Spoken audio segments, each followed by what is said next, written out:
to this episode of Full Spectrum Living with CBD. I am your co-host Meredith, here with our hosts Jessica and Adrian. And today we're going to talk about how to set yourself up for success with CBD. So how to help yourself have a great experience with this. And Jessica, I know this is a huge passion topic for you, so you're going to kick us off today. Sure. What's one of these? We've got 5 tips. So what's your first one for today? Well, I was just going to, basically this is coming from having clients come in occasionally that, really seems like their expectation is they'll take a CBD product and everything is going to improve despite, maybe eating a really poor quality diet and not moving enough and having a ton of pharmaceuticals. So there's a lot that influences it. I think the main thing to start off with is like, what are your expectations of CBD? Are they realistic? And is there a way that you can more accurately assess your expectation and the reality of how likely it is for it to be successful, but also measure that, how successful has it been for you in the past month or so? So I think that would be a really good place to start with the conversation here. Is just what is the consumer's expectation and what is the way that we can track what they are looking to achieve and what they are achieving to really evaluate how it's affecting them in that one specific area, and not writing it off just because maybe you didn't have a level 8 to level 0 pain change. So that would be one place to start. Yeah, which makes sense. I mean, we've talked about how everybody's experience with CBD is a little bit different, how you can't pinpoint it and say it's going to be the same for everyone who uses even the same amount, right? And so I think what you're suggesting is that people really kind of document their experience so that they can manage their expectation, because sometimes people are going to see that shift quickly and sometimes it'll be over time, right? Well, I think we also tend to forget at what level of pain or discomfort or what we were really experiencing once CBD has started working for you, and maybe it's been a month or two. And so all of a sudden you forget the level of inflammation that you had in your joints. And so documenting that, I think, is a good way. You can start off, and it doesn't have to be in a diary or a journal or anything, which, although that's a fantastic way to do it, it could literally be on a desk calendar where you're just sitting there thinking, you're like, pain level 8, inflammation, can't close my hands. So just small things like that. And then as you're tracking it through your servings and as you're going through the weeks, you will be able to look back and think, oh, wow, I was at an 8 before. I'm at a 4 now. I'm not pain free, but I'm definitely pain better, right? So I think having that way to really track and look back. I know parents with kids with epilepsy do this because the number of seizures, the length of the seizure, the severity of the seizure, they document all the time. So it's a great way to kind of look back and see at what level of benefit they're experiencing. And I think on that note as well, I know I've mentioned in other podcasts, but to evaluate not just daily, but maybe prior to your serving and after your serving, kind of check back in and see if you're noticing any more immediate effects. So I've mentioned on here the inner inventory through the healer training that we go through.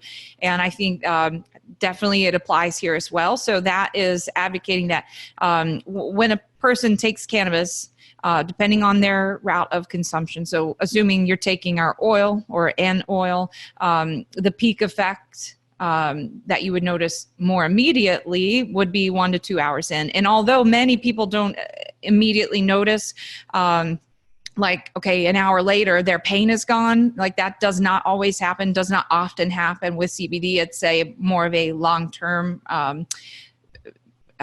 progress towards pain relief. But you can notice things like you're able to breathe more easily. You're able to get more comfortable when you're seated. You're able to smile more easily. Your mood has improved. Those are all signs that it's taking effect and working for you in a short period of time. So I would definitely say, if we're talking about checking in on yourself, to do it not just daily, but maybe around 1 or 2 hours after you take a CBD product, and just see what are the subtle changes that indicate that it is doing something, although it might not be everything you are wanting to immediately. What are the subtle differences that you're noticing, like ease of breath, comfort, and mood, that you can measure? Awesome. So expectations, and then just checking in with yourself and noticing and being in tune with what's going on in your body. So what's another area that people can really help themselves in when it comes to maximizing the impact of CBD? It's going to come down to diet and nutrition. It really is. And that's always everybody's favorite subject, right? Everybody loves to talk about what they're eating and how they can lose weight, but it really comes down to, whole foods and just eating better, more vitamin packed and nutrient foods. Because I like to use the example of, if you're using CBD to kind of help with gout, you can't eat red meat and drink a beer with it and then expect the CBD to make the gout go away or make the gout never come back again. So it really comes down to, you have to look at what you're consuming. You can't out-train a bad diet, right? So you need to think about it from that same aspect. And that doesn't mean that you can never have a steak, that you can never have a beer, that you can never have pizza. I'm not saying that at all. It's literally just about looking at what you're consuming and making better choices. Around the new year, everybody's always looking and making their resolutions. And so what better time, right, than to sit back and say, well, I know I'm going to eat better. So now I can put realistic expectations, and maybe my CBD will actually start working even better for me than what it already has been before. And I would like to just add on to that. I believe we're going to be touching on this a little bit more in a future episode. But there are specific things that can boost the endocannabinoid system that we'll talk about later. One of those being chocolate. So some of them are very fun, nice, enjoyable ones, and things you can remove that have a more negative effect. Alcohol would be one of those, or minimizing your alcohol consumption. And there's a lot more to that, but I think what's always worked best for me is adding in positive things. So I would say start adding in more probiotics. We know there's a connection between the endocannabinoid system and your gut health, and that's something that we're trying to understand better, but that might be a good, thing to introduce instead of trying to just overhaul diet as a whole. Absolutely. So diet would be kind of our second area where we definitely can help ourselves to make the experience better. What's our third? I would say, stress management. And this might not be all particular orders, but definitely significant.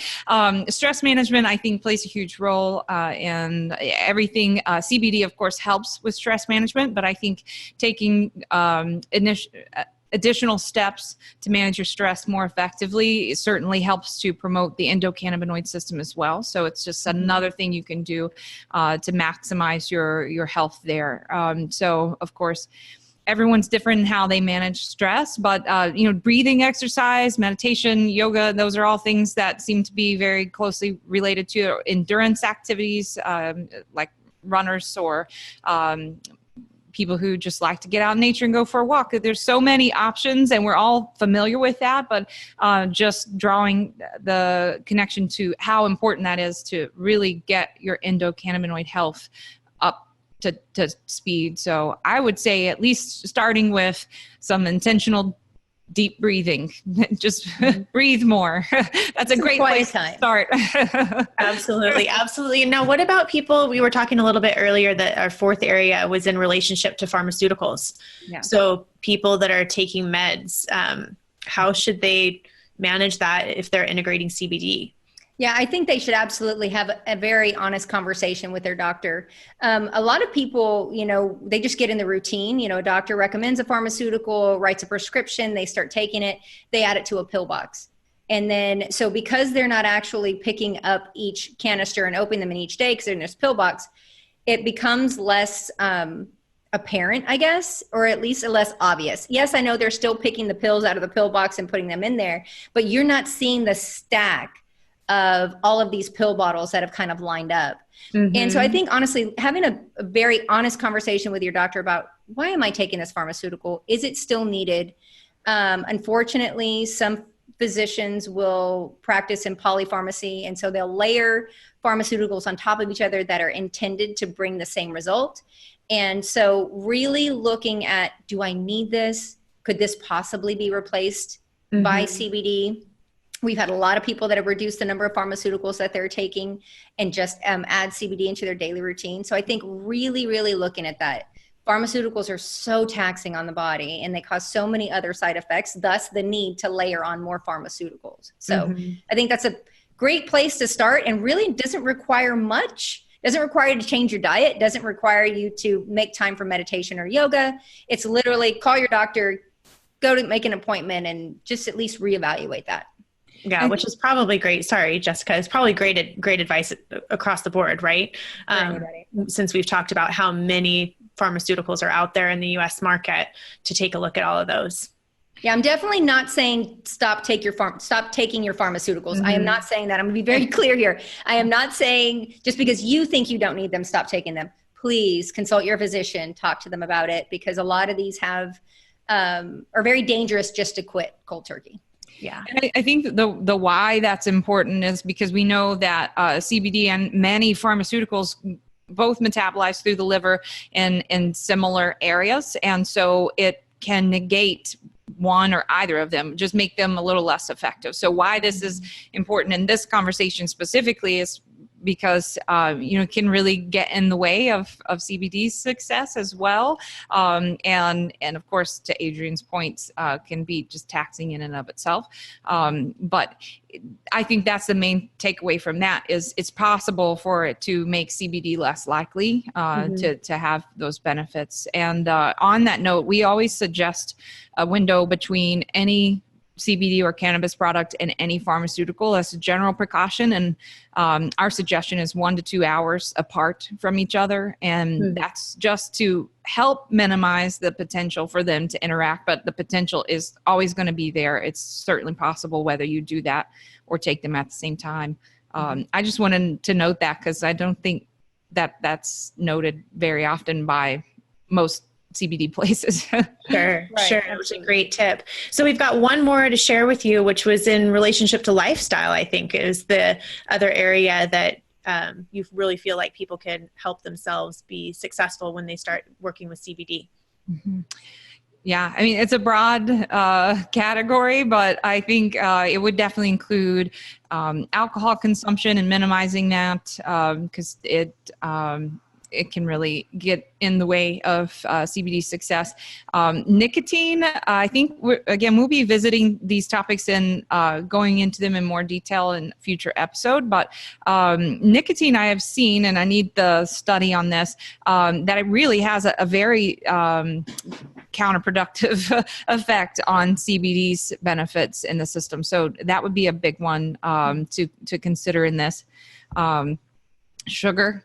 It's like how much sugar we know is so pro-inflammatory. So how much sugar are you taking in and taking CBD for inflammation at the same time? Like, maybe it can counteract some of that, maybe. How much?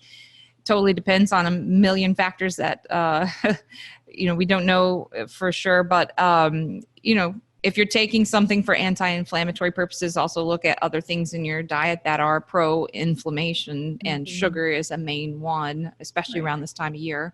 And then there's always the sedentary lifestyle factors as well. I don't know, Adrian, if you have anything you want to add to. Yeah, I think it's just important that we list all these things, and it sounds like so much like, oh my gosh, as a listener, maybe I'm thinking, well, now I got to change my diet. I got to stop drinking. I got to go on a walk. I got to do yoga. I got to talk to my doctor.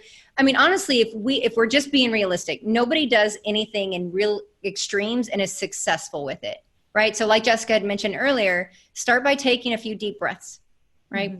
There's many apps when it comes to that you can download on your phone that, talk about like meditation for 5 minutes. Maybe you incorporate that, and maybe you reduce your sugar intake from however many 100 milligrams down to by half, right? So instead of 5 sodas a day, maybe you're consuming 2. And then so you're taking these baby steps that should, again, make you overall healthier, help CBD help you, and things will get easier as you work your way through some of these other topics. I think it's really about not going to extremes, not saying, okay, I'm going to check all these boxes today, because not many people are very successful when it comes to that. And they're definitely not successful long-term. Yeah. And it's taken people a while to get where they are. So having an expectation, back to your original point, having an expectation that's in alignment with the changes that you're making today. And I think it sounds like you're also recommending be patient. Yeah. Patience, consistency. Just trying to be more in tune to your body. How is CBD actually affecting you? Again, like, are you just expecting 100% relief of X symptom and writing it off if it's 50% or something? So just being more in tune with how it actually is affecting you. And I definitely want to mention in the lifestyle thing, prioritizing sleep. I know a lot of people take CBD because it helps them with sleep, but I'm sure there are plenty of people listening, including myself, who just need to be hearing, prioritize the importance of sleep and how valuable that is. I think we live in a culture where it's almost glorified to be sleep deprived. Oh, I sleep 5 hours and, drink a pot of coffee every morning or whatever. But to really try and prioritize the importance of getting a good night rest as much as you can. Certainly that's a challenge for many people. Absolutely. Well, I think it's in particular, you think about parents, right? So we're all parents. And so, but you spend all this time with, at work, and then you spend the time with the kids, homework, dinner, bath, bedtime, playtime, whatever. They go to sleep. And by that time you're exhausted, but you also need that time to decompress. And sadly, we all go to our phone, right? Or you go to your favorite show and you watch that. And then it ends up being after midnight, but you have to be up at 6 because you got to make breakfast, got to get the kids to school. So it really is. So when you put the kids to bed, just like when they were infants, when we tell moms, you sleep when the baby sleeps. I think that we would do us all some good if we would actually follow that advice today. Yeah, that's a great tip. That's a great tip. So you guys have shared so many amazing tips today. If people were seeking more information, wanted to know a little bit more about what you do and the products that you offer, where would be a great place for them to find that information? Yeah, absolutely. Check out our website, bluegrasshempoil.com. We have blogs. We also have Facebook pages and Instagram pages. So go and follow and like us there. Fantastic. Well, for this episode of Full Spectrum Living with CBD, I am your co-host Meredith, here with our hosts Jessica and Adrian, and we will see you the next time. Bye. Bye.